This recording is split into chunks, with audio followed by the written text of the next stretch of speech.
Very good afternoon, everyone. This is Rahul Bagadia from P Manifold. I welcome you all to our 10th webinar session, India Charging Ahead. This session, we are focusing on retrofitting ICEs into EVs, its economic versus performance for high adoption in India. Very interesting topic. While India is charging ahead in terms of growing EVs, its adoption, and the entire ecosystem, this is one new alternative that has emerged, and thanks for those young and good entrepreneurs who are bringing and thinking out of the box. So today, in this discussion, in this webinar, we have two young entrepreneurs with us who will be sharing their thoughts and views around retrofitting. Each of them bring a very different element of retrofit. So we have Nakul Kukar, co-founder and CEO Cell Propulsion, and with his very bright team, I would say, Nakul and his team have been able to put a retrofit electric bus, and they are piloting it with Bangalore BMTC Bangalore STU at this point, and soon intend to go commercial with their product. So that is Nakul Kukar. Then we have Nikhil Kurana. He has been a little long time with automotives, and he is managing director Fox Motor, and he has developed a very interesting manual hybrid conversion of existing IVs, which can be driven as pure EVs also if the user wish to do so. And he again is in fairly final laps of his enterprising journey, where he is in phase where his products are getting type tested at ARAI, and he soon plan to go with the launch. He tend to call himself as OEM and go into providing retrofit kits and pre-owned cars retrofitted. Very interesting. And to add upon, I think Nikhil has also added another folks finance venture company, which is looking into providing finance to such retrofitting options. So these young minds will share their viewpoints around retrofitting today. Before we go on to them, let me kind of quickly set up a context of retrofit and provide the lenses through which we can together view what Nakul and Nikhil has to say, and then discuss our thoughts and brainstorm further. Like, is this an option, a very good alternative that India should also encourage? See, so everything behind EVs is all about economics. Yes, we are talking, it's driven from the objective of climate, air pollution, GHG reduction. But the best part, which we have already kind of reached to that point, is like it also makes an economic sense today. So let's try to understand like what are the economics for retrofitting buses, and what are the trade-offs versus a new electric vehicle purchase. So here, my team has helped me put a total cost of ownership comparison for buses. So a normal standard 12-meter standard bus, 900 floor without air condition, which will cost say around 50 lakhs in current price.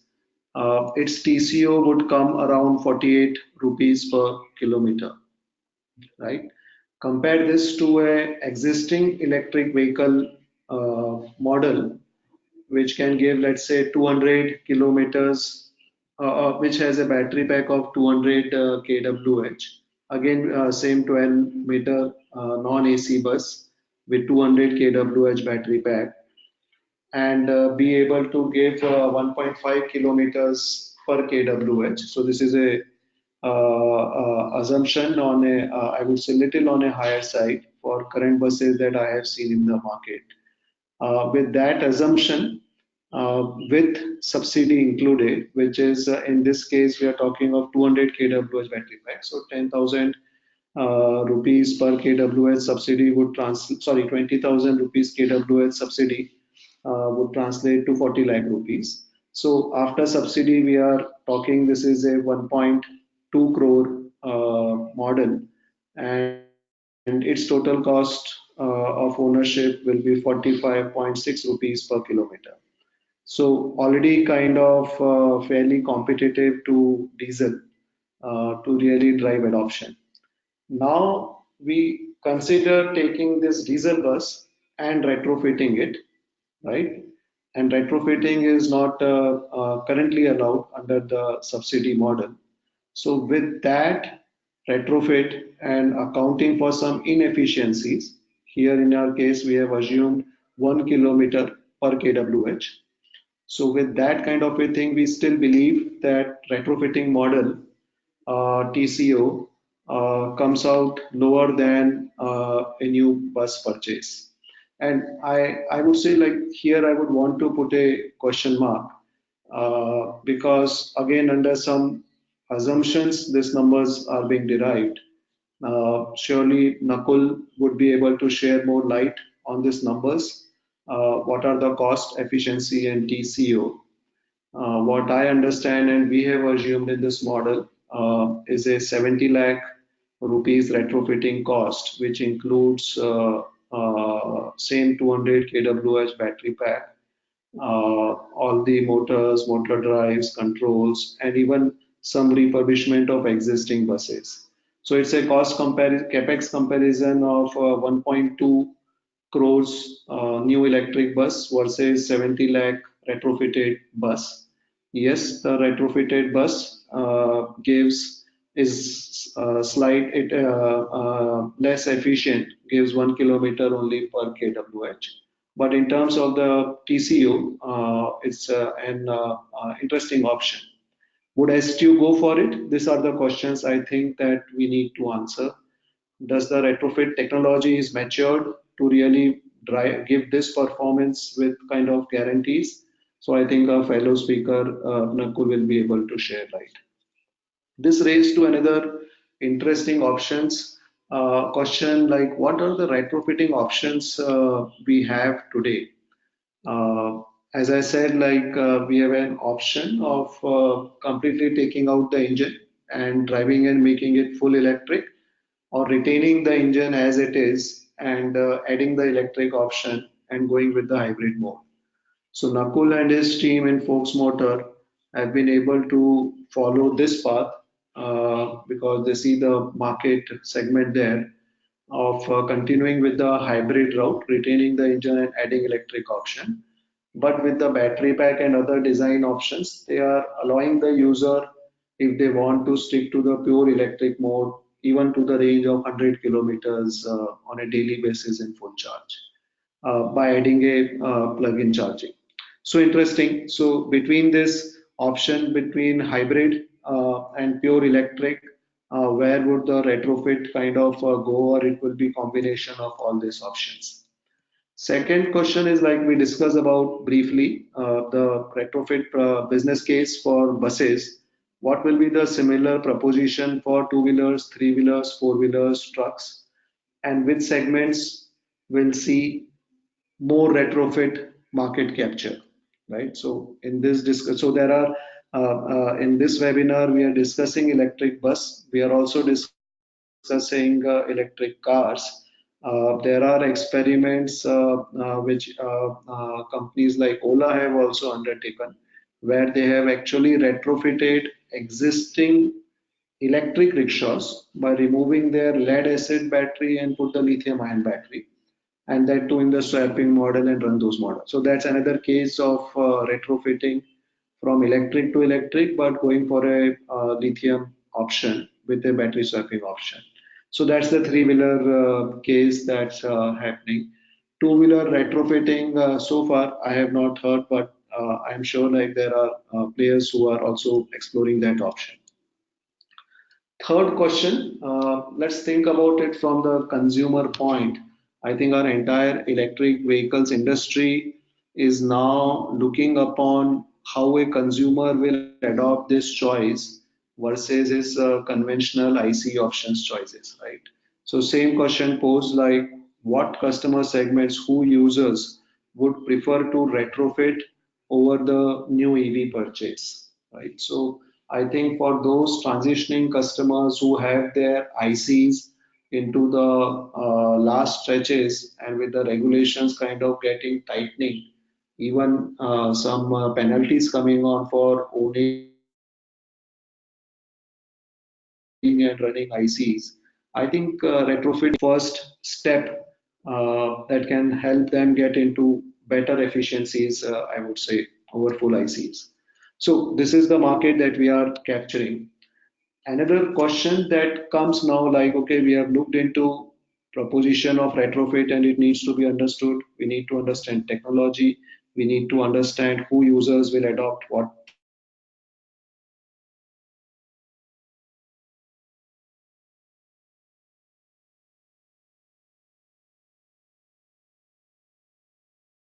technology. Our young entrepreneurs are also kind of chasing to really define and drive their enterprise. Here I am sharing some numbers. These are numbers based on some of P manifolds analysis. While government has defined a average 30% new sales mix of EVs by 2030, we have gone ahead in terms of defining those targets year on year till 2030, and how this combination will give you an average 30% EV sales by 2030. So with this assumptions, basically we are assuming that more commercial fleet like buses, three-wheelers, they will go actually electric route much faster than individual vehicles, two-wheeler and four-wheeler. And between two-wheeler and four-wheeler, we have assumed that two-wheeler being a much mass segment and many more choices, its adoption relative to four-wheeler could be little higher. So that's the number and assumptions. These numbers actually lead to some total number of EVs on road in 2020 and also in 2030. And the question is like, what percentage of these numbers can retrofit EVs can capture? So these are big numbers. So capturing a 10, 20, 30% market share of these numbers would be really, really very encouraging, I'm sure, at least for our fellow speakers. With that, I have some questions to kind of discuss with my panelists. What changes we need today to support retrofitting if we agree as an industry that it's a good alternative? So within that, I think the first is what changes in CAR and RTO rules to allow second life use of ICEs as retrofitted EVs. So I talked about it. There will be issues regarding transfer and registration. So how a person driving, let's say, a car which has allowed a registration life of 15 years, how is he allowed to transfer and get this vehicle retrofitted and get into a new second life of EVs, right? How easy would be that registration to encourage or discourage him to choose these options? Can retrofitter support this kind of services for registrations and all RTO handlings for the customers to go for these options? There are new green taxes which are levied beyond the registration age for the ICs. Once those ICs gets converted into retrofitting vehicles, can this green tax be removed, deducted, reduced? So these are the questions. This will actually encourage, so there is a huge class of segment where people, because there is no very easier vehicle scrapping policies nor facilities available to the end user, lot of vehicles just keep lying and occupying the real estate. So can those vehicles be easily taken out if they are candidate for retrofitting? Then can they go and the system is easy for the user to opt those options? Can any existing benefits of EVs be extended to retrofitting, including toll frees and other things that are still in the discussion? And once they get into the retrofitted EVs, what will be the use life that they will be allowed? what are the kind of roadworthiness or security issues that should also be taken into the account. So I'm sure our policymakers would have to really think through all these different cases, but these are some of the things where if there is a clarity, it will really help the industry and help the user to kind of pick up its choices. Second, would there be incentives on retrofitting? So as I was talking about, like one option to an IC user is after some time you scrap your vehicle, but those vehicles are not, those facilities are not clearly viable or available. So in that case, can there be incentives in like green tax removal and other things that may apply to retrofitting? Subsidies on batteries, FAME 1 encouraged incentives for retrofitting and hybrids. FAME 2 does not have that provision. It is interesting to note can batteries used in retrofitted EVs can be subsidized. I think this question of batteries usage is little beyond even retrofitting. Current only batteries coming with the EVs are given the subsidies, but there are good ample cases now that are coming, which are actually possibly the batteries would come separate than the vehicles. So I think there is a strong case for to look into like of subsidies and GST handling for batteries used in EVs, even if they come without the vehicle. So I think that will bring a lot of clarity to the market and right instruments design. And last, I would say policy targets for retrofitted EVs. Can there be some targets which are kind of set just to encourage the market to move in that direction appropriately? So these are some questions that I thought I would like to raise. And with this, I think I will request Nakul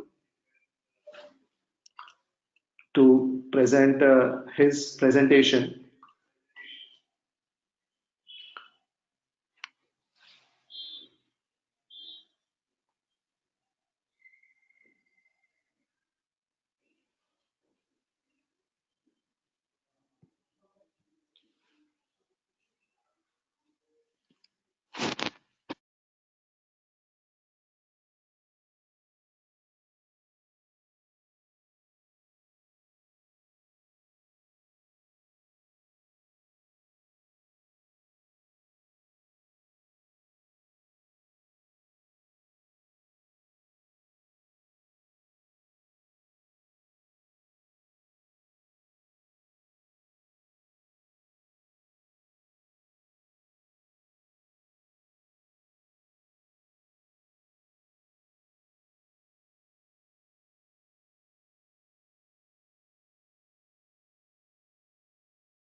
Good afternoon, everyone. This is Nakul from Cell Propulsion. Um, Firstly, I would like to quickly introduce Cell Propulsion and what we do, and then I'll delve into the details of retrofitting and the work that we have been doing on the electrification of buses via the retrofitting route. Uh, Next slide. So, a quick introduction about us. We are a mobility technology company which is involved in development of integrated electric powertrain. When I say powertrain, I am referring to the full system of battery packs, BMS, motor drives, motors, and chargers, which essentially are required to build any electric vehicle. We are focused on developing these powertrains for high voltage, high power applications and specifically targeted at heavy vehicles like buses and trucks. And the, so these commercial vehicles are the core focus of the company, and we've been developing over the past 2 3 years where all of these technologies in house and essentially get bringing it to the market initially through the conversion kit model and subsequently as an integrated powertrain even for new vehicles by partnering with OEM. The founding team consists of me, Paras, and Supratim. All of us have in the past worked in Indian Space Research Organization and on development of electric aircraft, and that's the technical expertise which we are bringing now to the automotive sector. Next slide.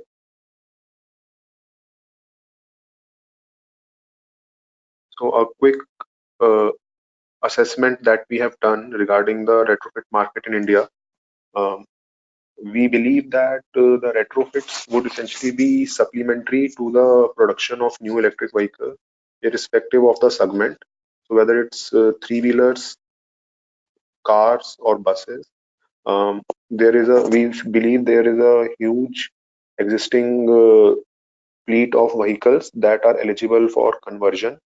And given the BS6 norms that are coming in the commercial vehicle industry, there is going to be a considerable asset fleet size of BS3 and BS4 vehicles, which can be converted to electric. This creates a massive opportunity for lots of companies to venture in and provide and support the current production of electric vehicles, which is not at all sufficient to meet the market demand. And this EV conversion industry is in a very nascent stage with a few small players working in different cities and trying to build solutions for different vehicle segments. The one of the key advantages that we see with this approach is the low barrier to entry compared to building a full vehicle and setting up a assembly plant for large volume production of new vehicles, which is a very capital intensive and high risk business.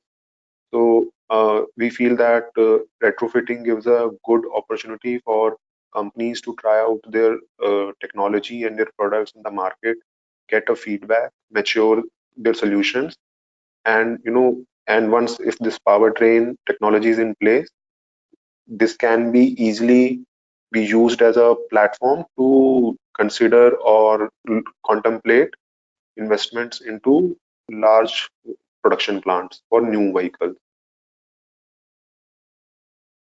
Specifically for the heavy vehicle industry, we feel that the market for retrofit and conversions is quite large, given the BS6 standards that are going to come in the next in this new financial year, which will render a large fleet of buses and trucks non-compliant for operation. And one option would be to discard them, but we feel that there is a possibility and opportunity to convert some of that fleet to electric.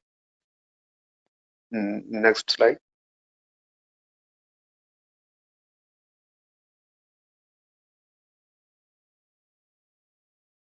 Some of the major problems that the conversion or retrofit technology address are listed here.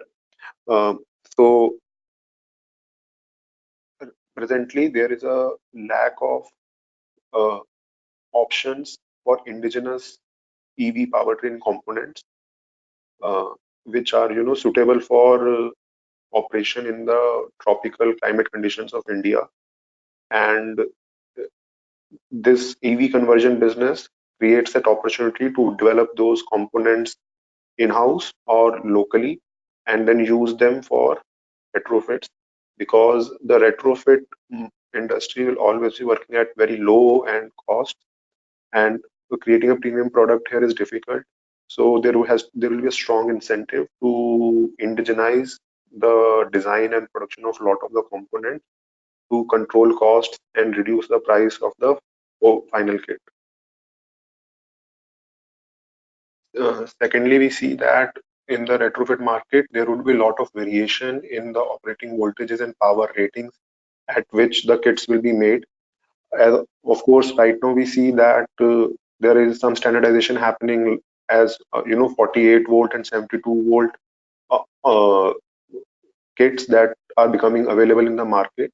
But we feel that this is one industry where other voltages like 96 volts or higher voltages can also be used to optimize the solution and in order to meet the price point of that particular application. So essentially, this conversion technology can create lots of variety and options in various components, in various powertrain components, as well as bring in a lot of customization to meet the bare minimum performance criteria as well as control prices. One major benefit that we see that the conversion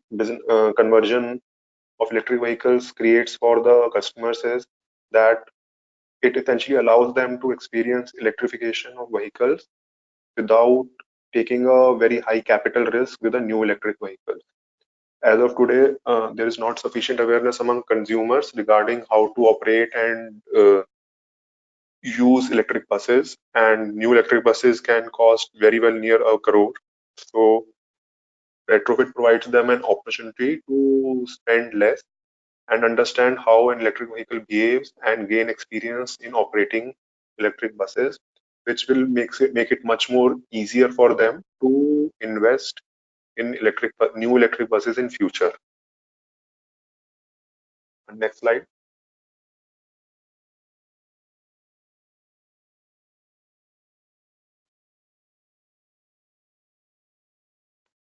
I have talked briefly about the various elements of the powertrain earlier.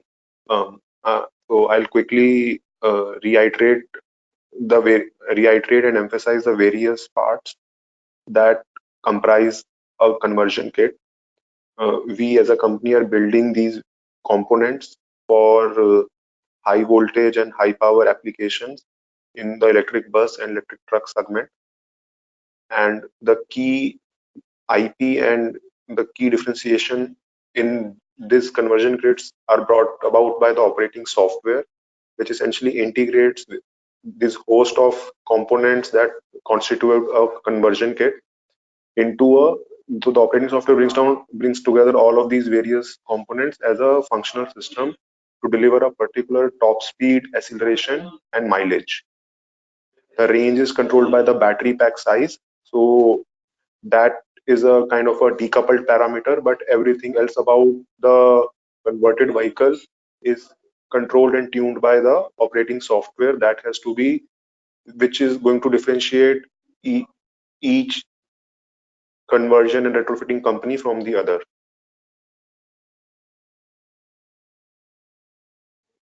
Next slide.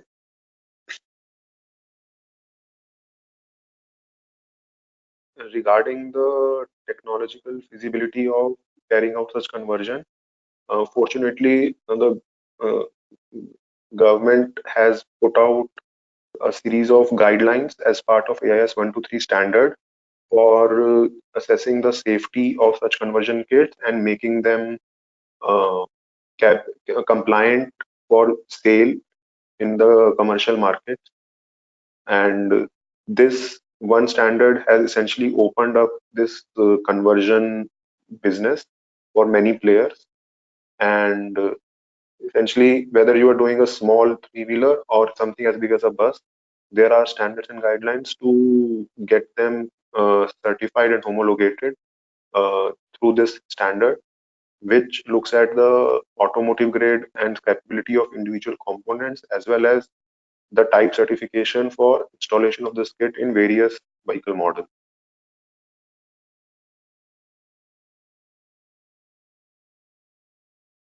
Some of the business models that we have seen in the market uh, for smaller vehicles revolve around conversion of taxis, conversion of small trucks to electric for first and last mile deliveries, as well as conversion of old classic cars to electric. Uh, Essentially, once this technological feasibility of conversion has been established, we see that very many of these business models can be used to essentially accelerate and increase the adoption of retrofitted vehicle. When we come to specifically the electric bus segment, we see that STUs and even to a great extent private bus operators are quite interested to just convert some of the vehicles in their fleet which are nearing old, which are nearing their end of life.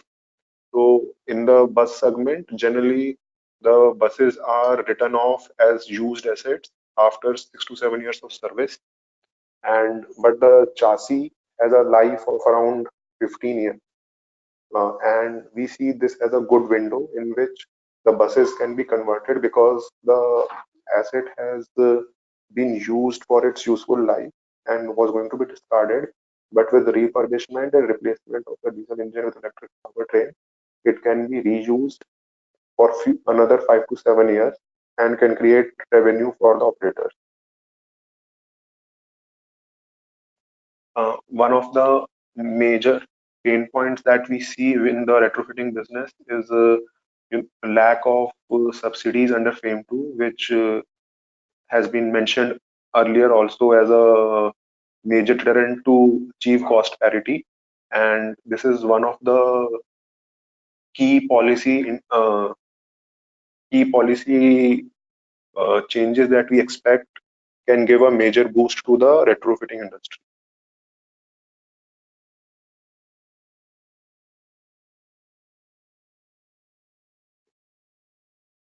A quick comparison of to this next slide. So here we are here on this slide. I am trying to give a quick comparison of the economics for a retrofitted electric bus and a new electric bus. So Rahul has touched upon this in his presentation. I would elaborate a little bit more on similar assumption.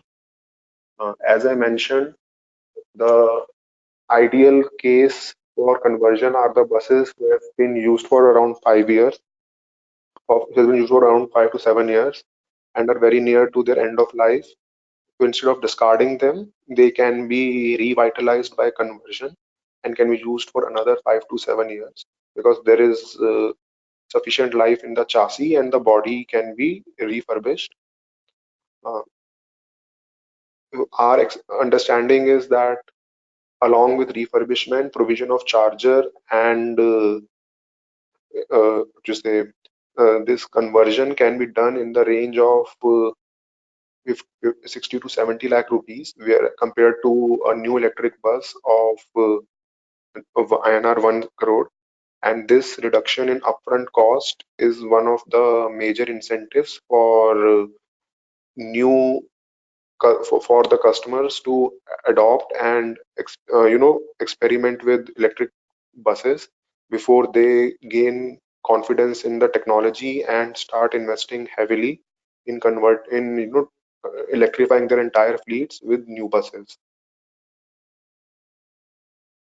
We tend to offer a warranty of around 5 to 8 years on our product simply because we work with quite old vehicles which might have gone through some wear and tear, and essentially this can be looked as one of the shortcomings of the conversion kit model in the sense that uh, i- they can only act as a supplement or as a temporary arrangement for customers to explore electric buses, but eventually they will have to transition into buying new electric buses. But we hope that this small step in between will allow in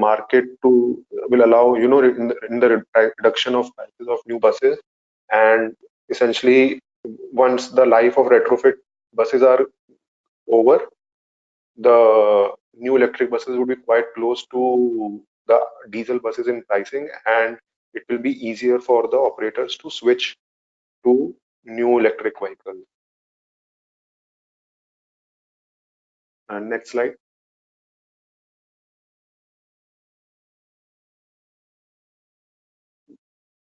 So this uh, slide talks primarily about our specific product, the solution that we are offering to the Bangalore Metropolitan Transport Corporation. They have asked for a range of around 200 kilometers, and we'll gradually reach that range. We will be initially start with putting in small battery pack. Our battery packs are quite modular in nature, so we can put in just one module and provide a small amount of range, and then we can add more battery pack to keep on extending the range further. And this essentially allows us to check the integrity of the entire system and measure all of these parameters and specifications before bringing in the full battery pack. Uh, as shown in the battery capacity and range, we can offer multiple variants because of the modular nature, and can offer different ranges to our customers. This is the requirement and end use of their buses.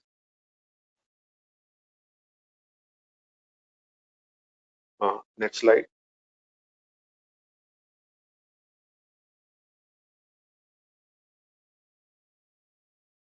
So on this slide, I have tried to explain how we came to the large market opportunity that I have mentioned on the first slide for the heavy commercial vehicle market of $100 billion. So the number of buses itself are expected to increase from 1.5 million to 3 million on Indian roads because of urbanization and growth in demand. Eventually, all of these buses have to be replaced or upgraded to electric.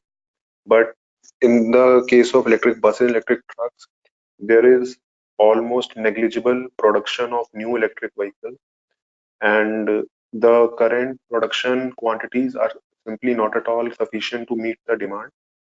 And this is where the retrofit can come in to kind of provide that extra boost to the electric bus adoption.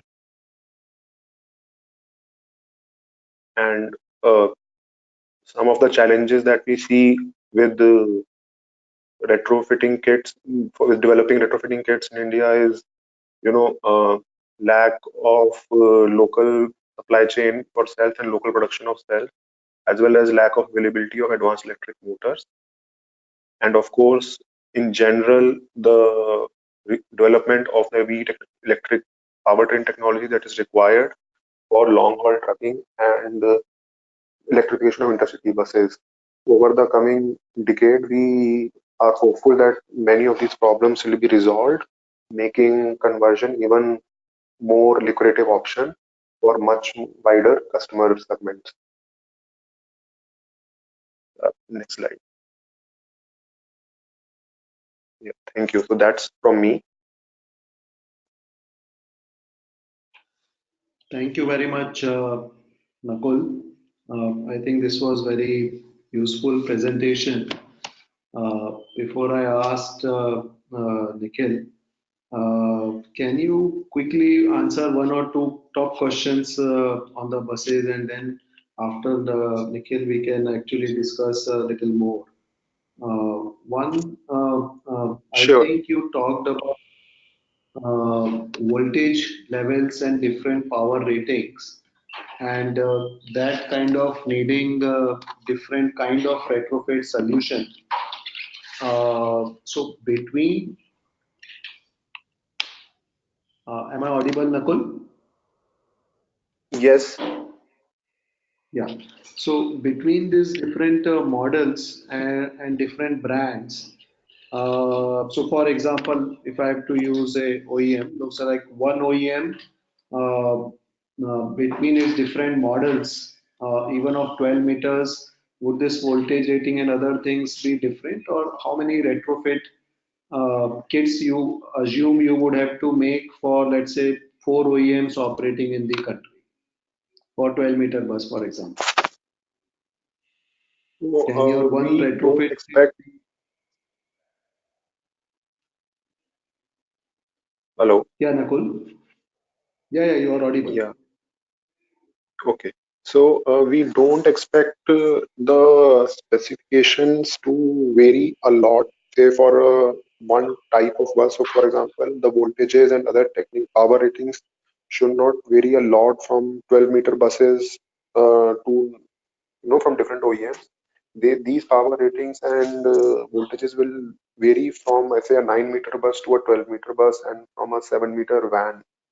So in this kind of a vehicle weight and vehicle class, the voltages and power ratings will vary. However, the conversion kits are model specific. So for the 12-meter buses from different OEMs, we'll have to get a specific, we'll have to get our the same kit certified for different vehicle models. But this is more of a Delta certification on top of a already certified kit. And this Delta certification is mainly a dimensional check and a sanity check and check on check on weight distribution. Once this is done, you get a specific license to sell that conversion kit for a specific OEM 12-meter bus. I feel there is a Okay, scope of understood. improvement in the standards to kind of make this process simpler.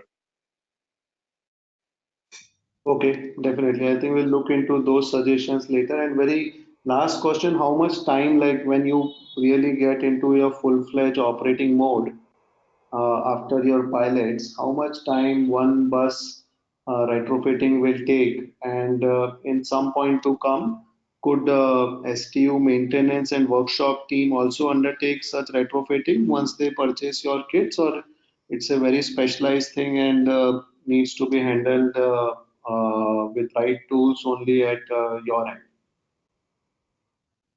So I think one of the design drivers that we have had right from the beginning is to make sure that the existing mechanics and workshops of bus operators can be used to do this conversion.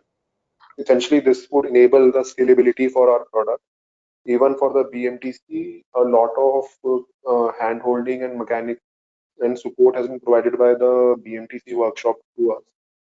So that is one very salient feature that with the initial training, conventional mechanics of diesel buses can do the conversion. And if the conversion kit and all the components are in inventory, this conversion can be very easily be done within 7 to 10 working days. Okay, that is great. So thank you, Nakul. I think we will take up more questions. Let's listen to Nikhil. For everyone, Okay. one quick request. Please feel free to add your questions as and when it comes to your mind before you forget in the chat window that you have, and we will discuss your questions once we have finished the presentation. With this, I request Nikhil, MD from Folks Motor, to share his experience and his perspectives on retrofitting as applied to cars. Nikhil, please continue. Hi everyone, I'm Nikhil Khurana, the managing director of Folks Motor. Is my screen visible to you guys? Yes, Nikhil, continue. Okay. Okay. So first of all, I would like to thank Rahul and his team for having me on this webinar. And here we would like to introduce you guys about our company, Folks Motor, which is India's first hybrid electric retrofit car company. Uh, so this is a technology-driven OEM brand in the passenger car segment, uh, which is trying to initiate and establish uh, hybrid electric retrofitment solutions, or if I may say, XEV retrofitment solutions in the passenger car category uh, at a broader level marketplace. So going ahead, I think we all agree to certain points that in India, NCR has been awarded as the world's most polluted city tag, say what back in 2014, 2015. And this is an achievement we don't feel proud of. And talking about the market scenario, I think with the RTO data in Delhi and NCR, within Delhi only, I think there are about 33 lakh cars on the road registered, and out of that, it's about 8 to 10 lakh cars are CNG driven vehicles. or have been installed as CNG as retrofitment. And so this is what market scenario is there to take and perceive the retrofitment category as an alternate fuel on the roads, which has been established by CNG in the last couple of decades. So I think the first problem for the pollution thing, we always agree to a gas guzzling or passenger car. And the economy segments signify about 12% in the overall automobile segment. Automobile sector. So out of total automobile sector, 12 the economy car segment represents 12% of the proportion, and we aim to electrify that with our electrification solutions. Uh, so HYBE is a hybrid electric system for retrofitment in cars, which is a XEV solution uh, to integrate a strong hybrid and electric uh, powertrain system to be installed as a retrofitment in passenger cars. Uh, so this sort of integration we do imply in any existing ICE-based powertrain, and all this the complete development of this system and solution has been supported by ARAI. Since our company has been fortunate enough to be a part of the EV policy committee within Niti Aayog and Prime Minister Office since 2017 onwards, and ARAI has played a very crucial role in developing our solution as well as validating and testing it in the last couple of years. So after integrating this kit in your regular ICE-based car, uh, uh, the default driving mode would become a hybrid mode, and the alternate driving mode would be a electric mode. So here, if I'll try to explain you guys how the increment is there.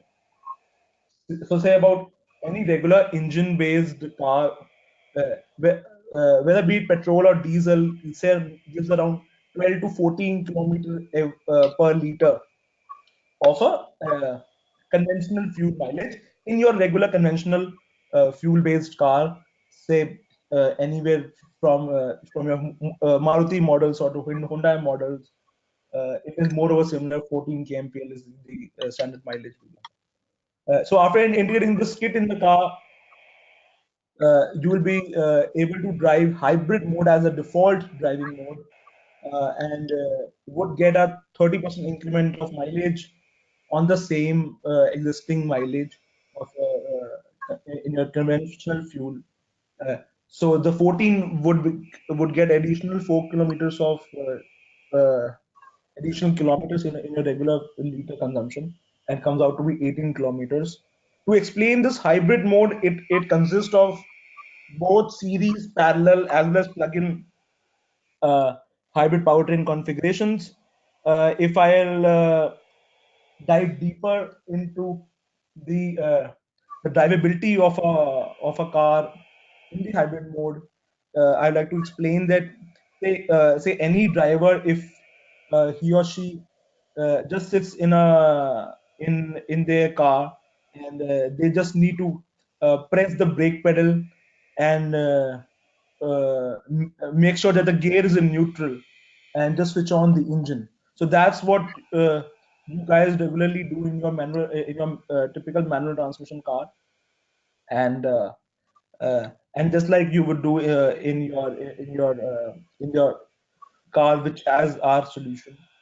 Uh, and as soon as you release your foot from the brake pedal, the car will accelerate to a speed of 30 kilometers per hour on the same neutral gear only. So we are trying to eliminate the purpose of first and second gear, which is quite a cumbersome experience in the drivability within RCT-based traffic conditions. And just to go beyond the 30 kilometers per hour speed, just press the clutch and put in the third gear, and subsequently fourth and fifth gear, and use your accelerator to increase the speed. So again, 0 to 30 is what we say is a series hybrid configurations. Post 30, it is a parallel hybrid configuration. And again, uh, it does have the plug-in optional availability to plug in charge the batteries and drive over hybrid and electric. If I may, as I've explained you guys, the 14 kmpl became 18 kmpl, which is a default mileage, and hybrid is a default driving mode. So after driving about 18 kilometers in a liter of your fuel now, your batteries gets enough recharged, self-charged internally for you to drive for about 6 kilometers uh, more on a pure electric mode, which is the EV mode. So the overall mileage, say about 18 plus 6, comes down to 24.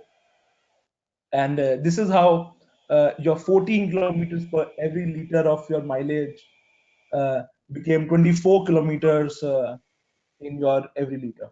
And and uh, and if I'm explain you the uh, overall self-charging ratio within the hybrid power within the complete powertrain. So it's say about after driving 70 to 100 kilometers, uh, uh, your car within the hybrid mode, the batteries gets completely recharged for a 50-kilometer EV drive. So this is what the self-charging ratio which our powertrain provides, just to eliminate the just to eliminate the dependency on the plug-in charging infrastructure. So our powertrain has the capability to recharge internally the batteries for about 70 kilometers on hybrid, so that the car can be driven on 50 kilometers on electric mode. So this signifies moreover around 40 to 60% uh, increase in fuel efficiency. And to drive on your EV mode, it's just EV mode is absolutely gearless driving mode, uh, and the top speed would be 60 to 80 kmph on the EV mode. So to drive on EV mode, just press the EV button and make sure that the gear is in neutral. And don't worry, every sensor in our system would recognize that whether the gear is in neutral or not, just to make sure the safety features of the system. And your neutral would become electric. So while on driving, EV mode is absolutely automatic gearless mode, and your neutral gear would become your electric driving gear. And you just need to use your accelerator and brake, uh, and accelerate your car as automatic with engine off. Uh, and so hybrid was your default driving mode, and electric mode, EV mode, was your option to choose. And after consuming your EV kilometers, the car would be automatically turn the engine on, switch the engine on, and that would become a hybrid mode, which is a default. Uh, So the technology which recharges and gives a substantial self-charging ratio is what we define as hybrid regen drive. So this patented technology regenerates electrical power using the mechanical losses for about 70 to 50% mechanical losses within the drivetrain when we press the clutch, change gears, as well as regenerative braking concepts. Thus, using all the uh, instances while you change gears, apply clutch, as well as while braking and coasting your car, all the mechanical losses gets recovered into converted into electrical power, uh, just to recharge your batteries. So this is what this technology is what implies the one of the benchmarks in the self-charging hybrid powertrain ratios, just to provide a fast internal battery charging and to eliminate range anxiety, which we see in a typical electric cars. And the overall system gives about 30 to 50% decrease in the running cost. Say about if a vehicle is driving 1500 kilometers a month, then the average fuel cost per month would comes around anywhere between 9 to 12,000, depending on the fuel, petrol or diesel, or and the city which you operate the vehicle in. And the customer can easily save about 3 to 5,000 every month uh, for with us with such a solution. 50% and 100% zero emissions drive what we provide, uh, in which EV mode is the 100% green drive, which is implied in the solution. The optional plug-in is available to be driven at 1 rupee per kilometer running cost, and so you guys can optionally plug in charge the batteries uh, to drive your car for a 50-kilometer as well as a 100-kilometer battery option we have additionally for a range requirements. So the customer can optionally plug in charge the batteries and drive EV uh, mode as far as 50 kilometers in the standard option. In the standard option. And if just to compare the fuel option, the conventional fuel options, and the car which have Hive installed within the same fuel options. So just to imply that, say about any petrol car gives about 14 kilometer per liter mileage and a 5 rupee running uh, cost to kilometer. So the same can be get about 24 and the 24 kmpl mileage increment, and the running cost is decreased from 5 rupees to 2.9 rupees, as the price of petrol has been kept at 70 rupees, just to standardize the pricing for the fuel. Similarly, the same diesel car gives about 16 kmpl mileage and a 4 rupee running cost, so that can be the mileage can be incremented to 16 to 26, and the running cost can be decremented by 4 to 2.5 rupees per kilometer.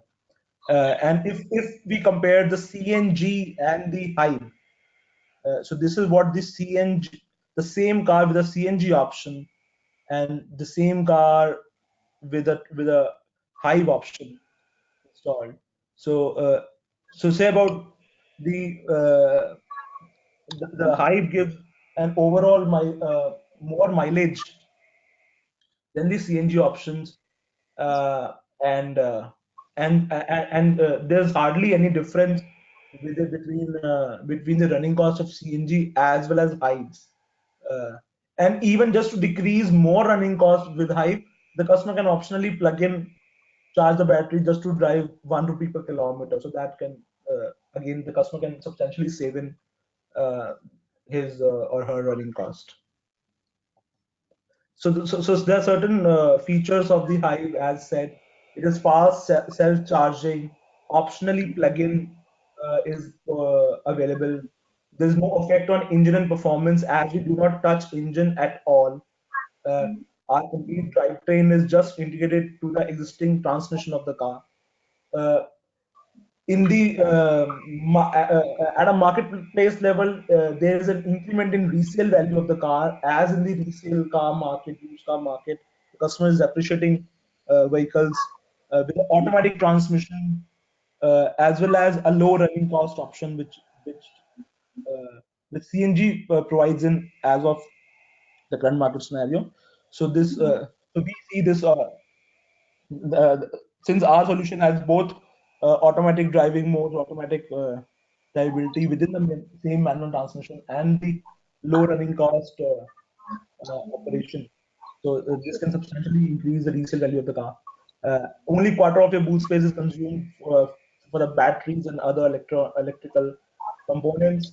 Even we build up a complete covered box so that any load and or any luggage can be implied on the within the boot space. And as said, since it's a very sophisticated electrification solution with all the sensors and all the supervisory control systems, it's an absolutely safe and reliable. While in any mishappening or any misconjuncture within the solution, the solution would automatically turn off with the help of the supervisory control system which we have developed. So, so we are hosting our dealerships, means our own branded authorized dealerships would be coming in as it may look like complete car showrooms with sales, aftermarket, and services business models, or you may say sales, spares, and services, which was a 3S facility in the in the dealership franchise. This is how a typical showroom looks like. It's more similar to a 3M car care unit, but with certain additional parts on display.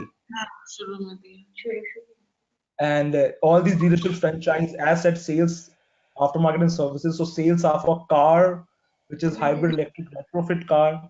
These are new and used cars with our hybrid electric system pre-installed in the car, and we would take the complete warranty of the car sold from our dealership, which is 2 years, 50,000 kilometers, whichever is earlier in this case. And again, the customer would have options for the extended warranty and the post extended warranty as well. So anywhere around for 5 to 8 years, we can easily provide all the extended warranties to the customer. Similarly, if we talk about the aftermarket kit, which is hybrid electric retrofit kit, so for this HES retrofit kit means uh, all the added components which is in our solution, as well as the affected components, which in our case is more like the existing gearbox of the car. So we would take the complete warranty of all the added and the affected components in your car installed with this kit for about 2 years, 50,000 kilometers, and extended warranties are also available in the hybrid electric retrofit kit option. And with all these cars implied on the road with our solution, we want to provide the care services, the care services for the customers to get green wash means non-water based washing using steam wash and foam wash, as well as paint protection coatings and other value services, means any value services for your engine for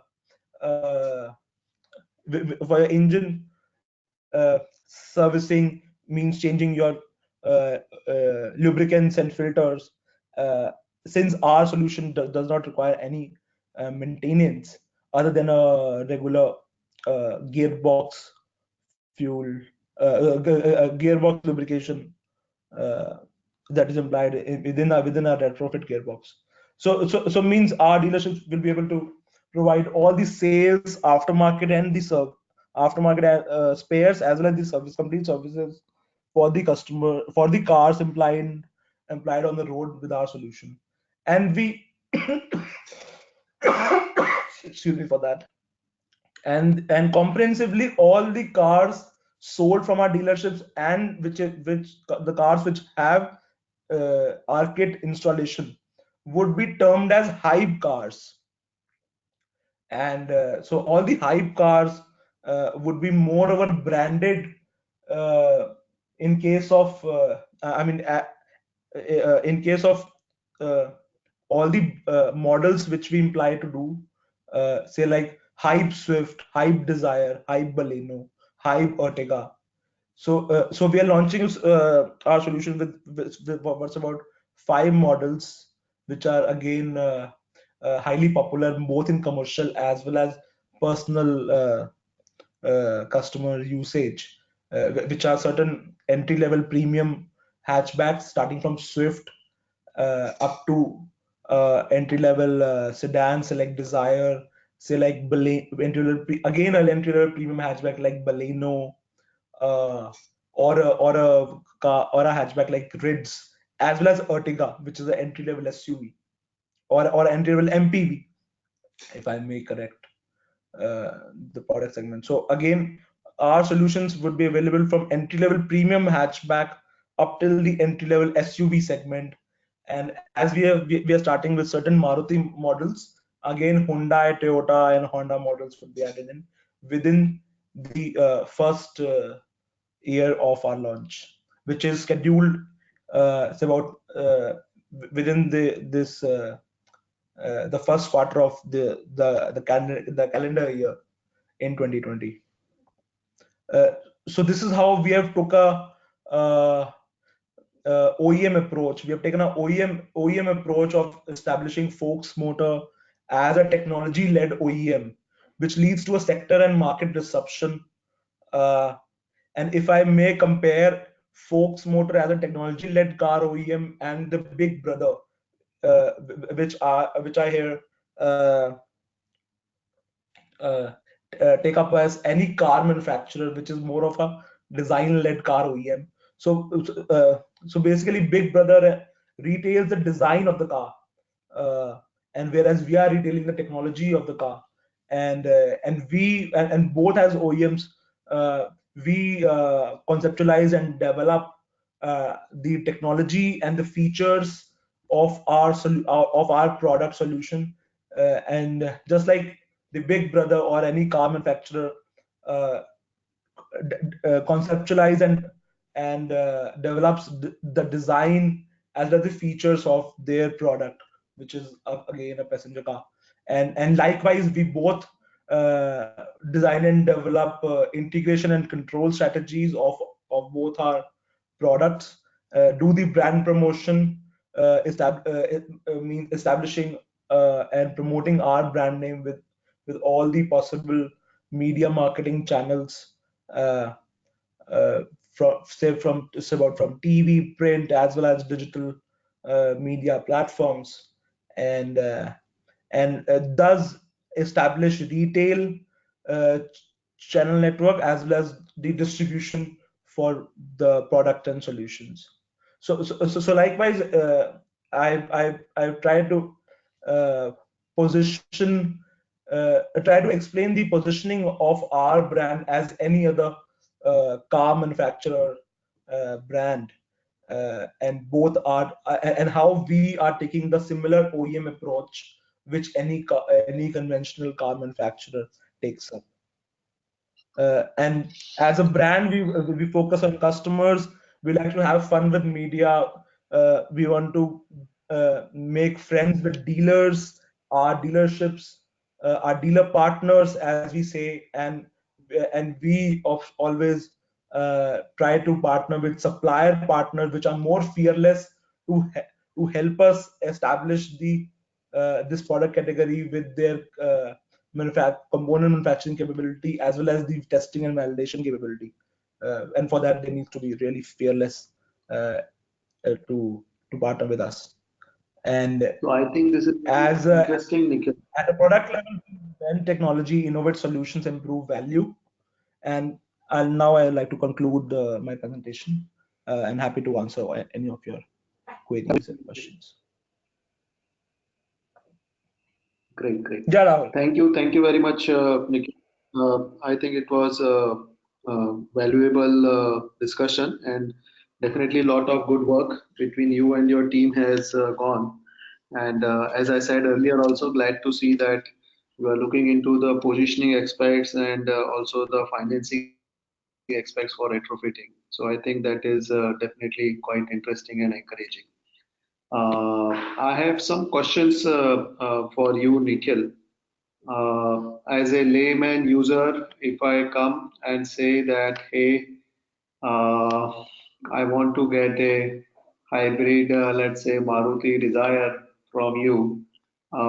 Can you help me understand the proposition, like how much it will cost to me over and above existing things, and what are the benefits, so that the audience also gets a sense of the pricing of this retrofit kit and its proposition overall as well, other than just the OPEX numbers that you have shared, Nikhil. See, to answer your question, see, we are for a standard 50-kilometer battery range hype solution. we are So trying I to want 100 introduce. kilometers range. Yes, please. No, just to Rahul, compare with the existing products, and if I intend to get 100 kilometers range, Nikhil. right. Okay. Okay. See, so as I was saying, see, our standard Hive solution uh, uh, has a 50-kilometer EV range battery pack, and so for that, the pricing levels are yet to finalize, but it would come anywhere between 1 to 2 lakhs. Uh, since we are in a very active participation and an effort to develop a special HSN code for this XCV product category, as well as introduce uh, more incentives in the FAME 2 scheme. As in case of FAME 1 scheme, there were incentives on this product category, retrofitment product category, which was 30% on the kit price or 90,000 rupees. Again, whichever is lower in case of subsidies coming from government on the retail sales. Coming back to your question, for a 100-kilometer EV range, which is more of a custom solution, which we intend to do for a couple of uh, taxi fleet operators. So for that, the price range would become a little bit expensive, and anywhere between 2 to 2.5 lakhs, it would be able to come up. Uh, and so this is how the product pricing is expected to come up at a market price level, including GST frameworks, including the battery pack and all the 10 components within the system, and again, but we have yet to finalize the product pricing as we build our own inventory, uh, which we do intend to build on a very large and mass scale, and thus Interesting. build our channel network, which gives us a confidence of procuring all the components and assembling the system on a mass scale. So this is how we intend to do it. So, for the 100-kilometer range, assuming you will need some 18 or 20 kWh battery pack, is that right, Right. Nikhil? So for 20,000 rupees per kWh cost, that cost itself would be something 3.5 to 4 lakh as the battery price. And you said that something between 2.5 to maybe 3 lakhs. So are you accounting in your retrofit kitting some assumptions that you will be able to get some subsidies, or how is it? Yes, since I am including the incentivization as well as a certain tax bracket, what we are trying to build up with the policymakers, and again, our whole procurement process of putting together about, say, about $2 to $3 million worth inventory, uh, within our complete business model, we intend to make the final pricing possible for the end customer, and that's how we intend to do it. Okay, that sounds very interesting proposition. I think with those numbers, as I have shown also in the e-bus example, that post retrofitting the TCO coming lower than a pure EV example. I think in case of cars also, I think that will also be possible. That retrofitting car, its TCO with the numbers you are saying, I'm guessing it will be lower than the TCO of a new purchase car. So I think that's definitely very interesting. My question now is to Nakul. Nakul, you have heard Nikhil talking about the hybrid options in the car and retaining the engine and adding upon and giving the pure EV also as an option. In case of buses, I think we understood that you went with deciding to remove the entire engine and going with pure electric. So, any decision Yes. points that drove those decisions in terms of keeping pure electric e-bus retrofit? So I think something that everyone can will agree upon is that hybrid technology is more of a bridge between transitioning from ICE to electric. What we as Mhm. a company believe is that the electric vehicle technology has matured to a level where at today we can skip this bridge and directly move to a fully electric solution. So this was the reason why we have not invested any efforts in on the hybrid kits or hybridization of vehicles. We're essentially having two drivetrains, a diesel engine and an electric engine is going to be more complicated and more costly. And since the technology is already matured to a level where you can have an efficient, fully electric vehicle, so there's no need to explore hybridization. Given this reason and a very important feature of buses that they have fixed routes and you can put up charging infra on bus depots, makes it a very manageable problem to handle fully electric buses. So these were some of the reasons why we thought we can directly attempt full electrification of buses. Interesting, very interesting. And you said that you are still in the piloting mode with BMTC.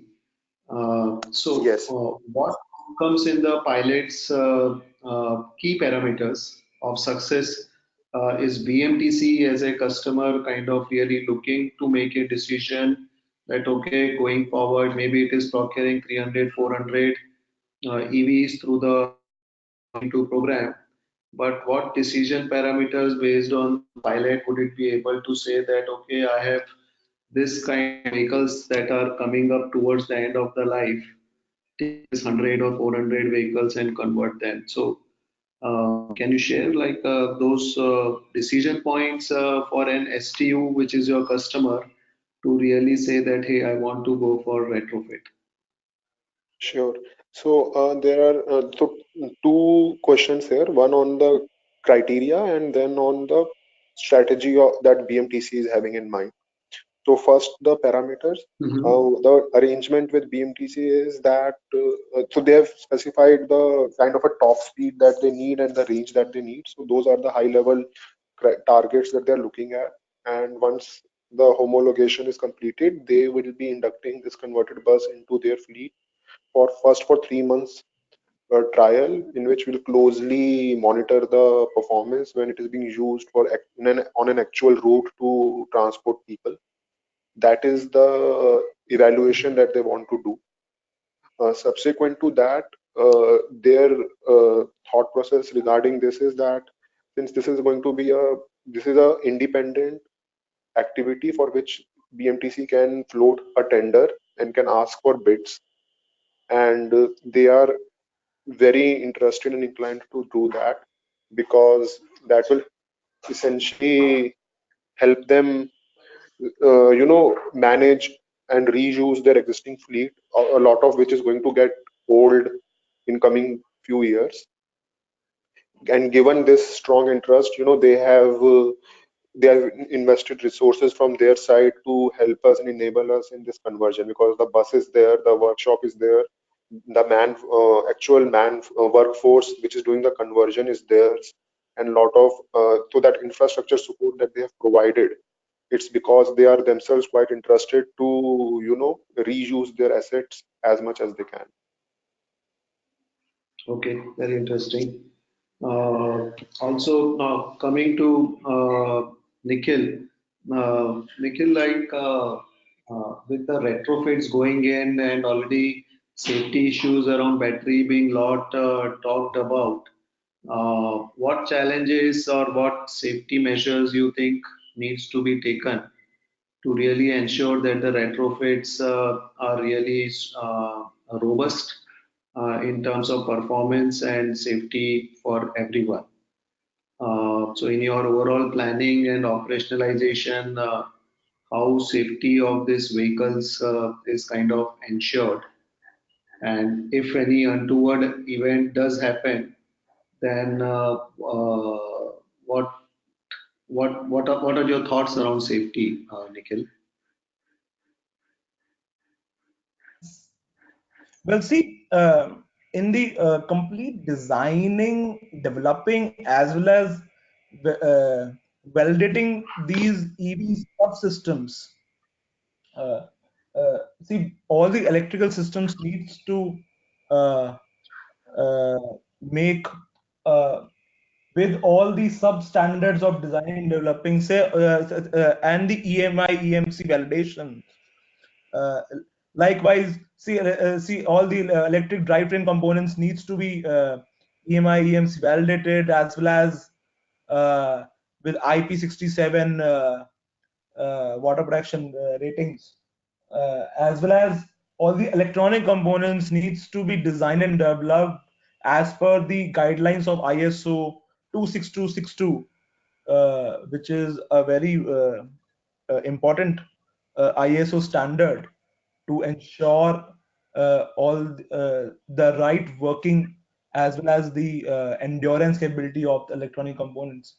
And again, all these EV subsystems uh, needs to be designed with all these standards in consideration, as well as the validation under EMI and EMC, as well as the endurance testing within the pilot within the uh, in-house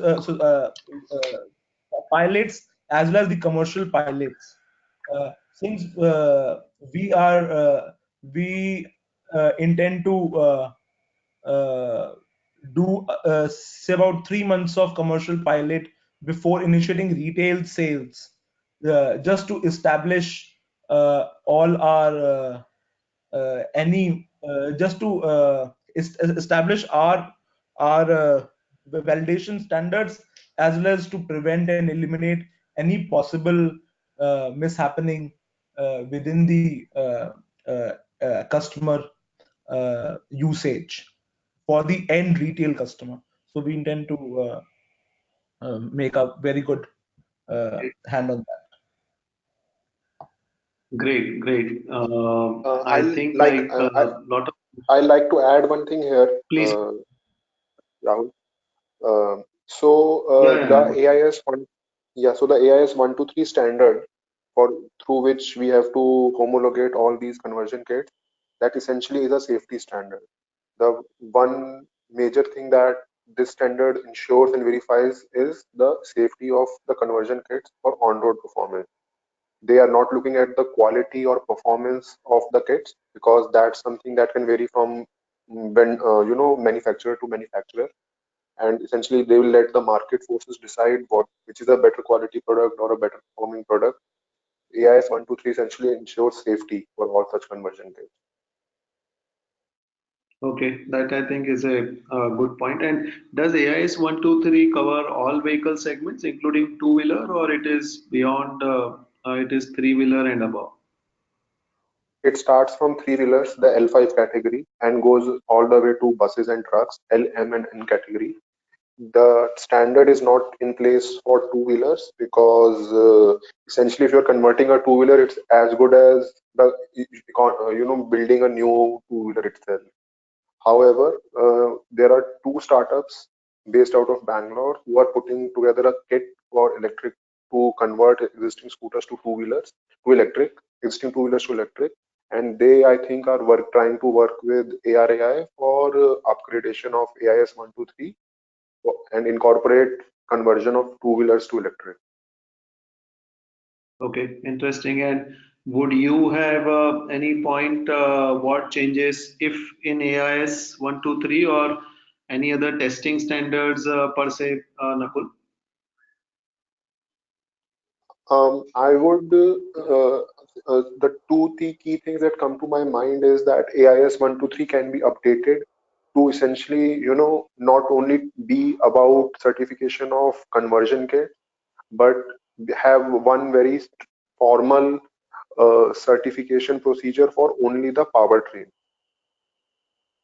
which may not be a part of Okay. a conversion kit or may not be a for a particular vehicle, but essentially is a powertrain, which is like a general purpose platform to build multiple vehicles. I think that is one update that can happen to AS 123. And the another one, which was I was mentioning earlier, that relaxing or streamlining the type certification that is required for making a conversion kit suitable for a particular vehicle model. So if I want to use the same conversion kit for 5 different vehicle models, that procedure to get those 5 type certifications can be simplified a lot.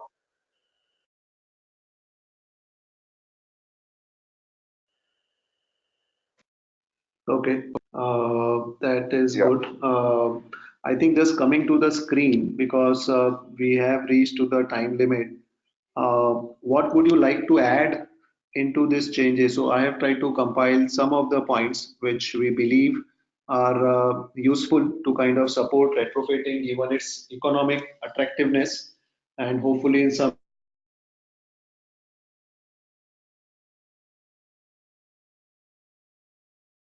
further change will be required. So I'm assuming you are able to see the screen. So anything to add, modify, delete of these things? Both Nakul and Nikhil. Maybe Nikhil, if you can take first shot quickly, like I think like less than a minute or two by each of you, and then we will close. See, at first, I think I would like to conclude with just a point that see every vehicle segment, which is two-wheeler, three-wheeler, passenger car, four-wheeler, as well as the commercial vehicles, uh, the retrofit product needs to address the right value of the complete value proposition of the product to the customer, uh, as well as at a right cost and allowing and giving the customer for the additional use case features, value features. Uh, so like in say like in the two-wheeler category, the customer needs high performance uh, with the right uh, torque and speed requirements, as well as with a good enough range, because any two-wheeler user uh, drives the vehicle for more than 100-kilometer range. Uh, but again, it depends cities to cities. As said, in three-wheeler, it is more of a commercial application, uh, and in that case, it is possible to completely electrify the three-wheeler vehicle segment with a retrofit EV retrofitment, complete battery electric vehicle retrofitment, BEV retrofitment. While talking about passenger car, it's an aspirational product for any customer, and the customer needs the Nikhil, freedom to my drive question, as Nikhil, well my as question was like, what change, if any, on the policy side is you feel is required to really take retrofitting to quick market. So we have put down some points. Anything that you suggest needs to be added, or you think subsidy and making transfer registration of EVs easier and faster, that would be good start. See on the policy end, we really need to establish this product category within the taxation framework, as well as with the right taxation brackets, say anywhere between 5 to 12% uh, on the whole kit, as well as again the incentivization needs to be driven in with the addition of this HSN code for this XEV product category, which is more of a comprehensive word for this retrofit for all the possible configurations within the hybrid and electric retrofitment. So XEV product category needs to be added in the taxation framework, as well as incentivization needs to be open up on the complete product, as it was implied in FAME 1 scheme. So similar has to be included in the FAME 2 and further incentivization schemes within the government. And as the volume grows, Sure, I think. this incentivization would not be required at a marketplace level. Okay, great. And today, what is the GST bracket it comes under? Would it be 18%? See, as of now, within this solution, the taxation is just as the components which are used,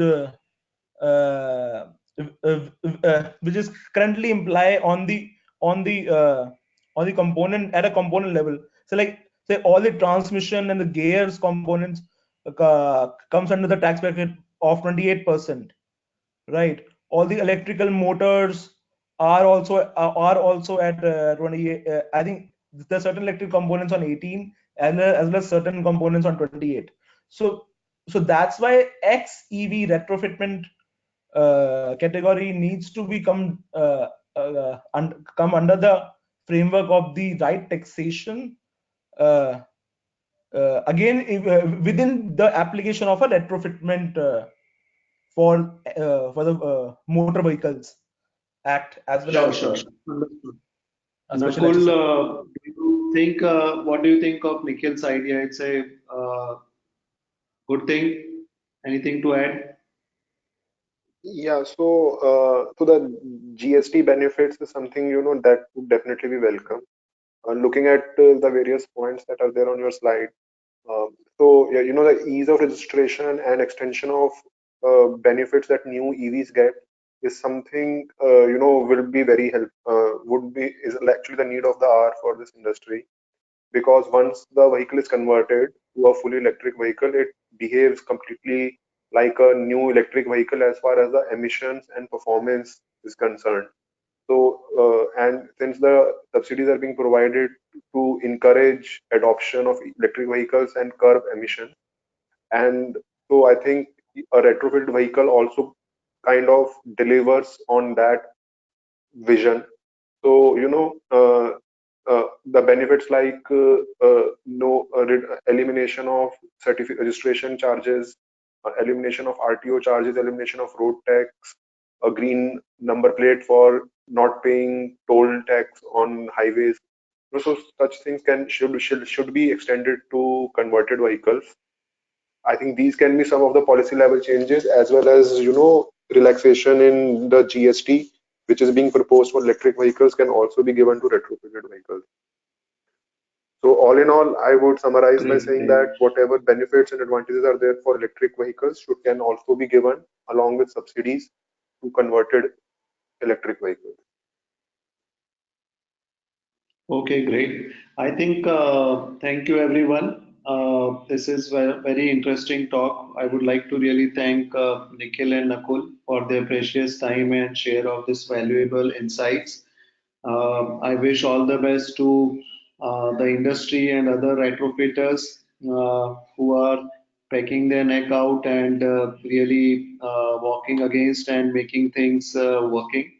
I think with some of the suggested changes on this slide, plus addition of GST, same bracket as 5 to 18%, and what Nakul concluded, like treating them as EVs for all different economic and financial benefits. I think that would be great. In terms of target, I think Nikhil shared that Delhi almost has one third of its fleet converted into CNG.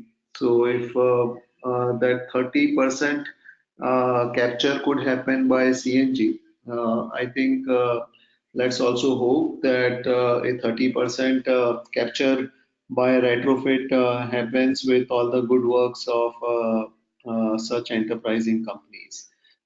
So with that, I thanks to all of you and would like to take your leave. Thank you very much, everyone. Thank you, Nakul. Thank you, Nikhil. The website, the presentation, the webinar recording will be made available on our website, I think in next 2 days, and all participants will receive a notice. Okay. Sure. Thanks. Thank It you. was great to be a part of this webinar.